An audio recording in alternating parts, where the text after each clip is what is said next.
Assalamualaikum warahmatullahi wabarakatuh. Nama saya Rizal Muhammad Alvin dari Fakultas Hukum Untak Surabaya dengan NPI 13118002117. Saya akan menjelaskan tugas saya tentang isu hukum.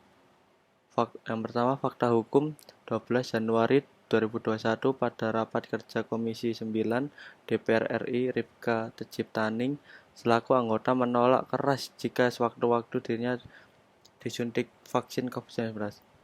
Dan Wakil Menkumham Prof. Edward Os Harrier menyatakan orang yang menolak vaksin dapat dikenakan sanksi atau denda mengacu pada UU nomor 6 tahun 2018. Pada Perpu nomor 1 2020 dan Perpres nomor 99 tahun 2020 tidak mencantumkan sanksi atau denda menolak vaksin. Dengan itu saya menjelaskan ada dua proposisi. Yang pertama, Perpres nomor 99 tahun 2020 tentang pengadaan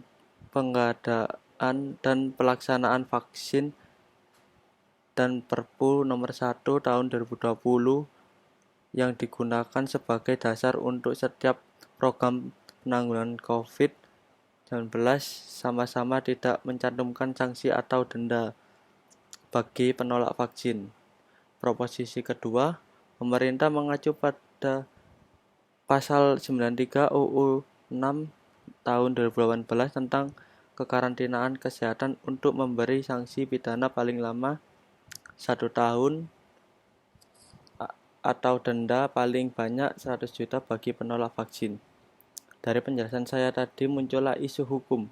Apakah benar orang yang menolak untuk vaksin dapat dijatuhi sanksi pidana atau denda?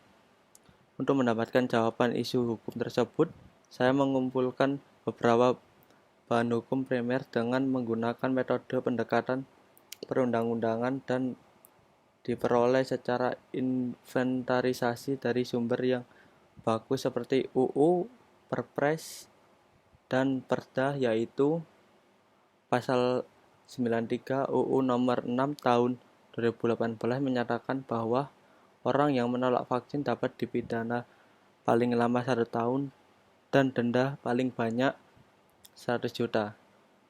Pasal 13A Perpres nomor 14 tahun 2021 menyatakan orang yang ditetapkan sebagai sasaran penerima vaksin namun tidak mengikutinya dikenakan sanksi administratif seperti penundaan, penghentian bansos, layanan administrasi pemerintah, dan denda. 3. Selain itu, DKI Jakarta Perda nomor 2 tahun 2020 menyatakan orang yang menolak vaksin dikenakan denda paling banyak 5 juta.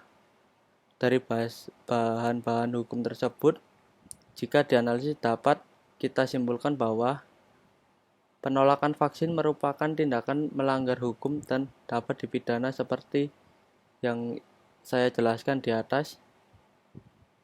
Meskipun peraturan ini melanggar hak persetujuan bagi pasien Permenkes nomor 290 tahun 2008 dan juga Perpu dan Perpres yang tidak mencantumkan sanksi.